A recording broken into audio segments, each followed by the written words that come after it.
აფხაზმა აქტივისტმა ჯანსუღ ადლეიბამ აფხაზეთის დე-ფაქტო რესპუბლიკის, ეგრეთ წოდებული პრეზიდენტის ასლან ბჟანიას გადადგომის მოთხოვნით შიმშილობა დაიწყო. აქცია სოხუმის თავისუფლების მოედანზე მიმდინარეობს. როგორც მოშიმშილი აცხადებს, ასლან ბჟანიამ მმართველობის 4 წლის განმავლობაში საარჩევნო კამპანიის არც ერთი პუნქტი არ შეასრულა. პროტესტის უკიდურეს ფორმას ჯანსუღ ადლეიბა ეტაპობრივად მიმართავს. 2015 წელს შიმშილით მან სოხუმის ნაგავსაყრელის დახურვას მიაღწია. ფაქტთან დაკავშირებით კომენტარს აკეთებენ ოფიციალურ თბილისში.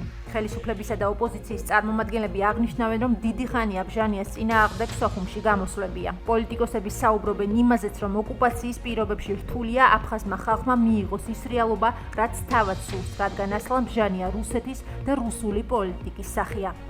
ფაქტია, რომ ოკუპირებულ ტერიტორიაზე ვერც პოლიტიკური და ვერც სხვა მიმართულების სტაბილურობა ვერ იქნება, სანამ იურისდიქცია ერთიანი სახელმწიფოს ფარგლებში ვერ აღდგება და სანამ ოკუპაცია დეოკუპაციით არ შეიცვლება. რა თქმა უნდა, იქ ინტერესები იქნება მრავალმხრივი, ეს არის პირადი ინტერესებზე დასული პოლიტიკური ჭალებში ქმედებები. თვითმარხვია აფხაზი ლიდერის მეორედ ჩანაცვლებით ამით არაფერი საქართველოსთვის არ იცვლება. მთავარი ჩემთვის არის, რომ მათ უნდა მიიღონ აფხაზებმა დრო არის ის რეალობა, რაც არის.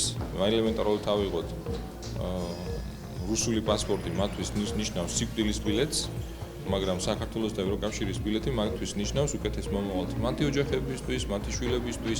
ასე უნდა დაინახონ პროცესი და ასე ამის შემოქმნების ტენდენციები არსებობს. პოლიტიკა ჩვენი არის ტერიტორიული რეფერენდუმის აღდგენა შვიდობიანად, საერთაშორისო პარტნიორების მათ შორის ჩართულობით. ამიტომ ნებისმიერი ტიპის დე-ფაქტო ხელისუფლებაში გადაადგილებები იქნება ეს თუ დაპირისპირება იქნება, რა თქმა უნდა, ეს არის იმ დე-ფაქტო ხელისუფლების შიდა საქმე, რომელსაც შემხებულობა არ აქვს იმ პოლიტიკას და რაც ჩვენ გვაქვს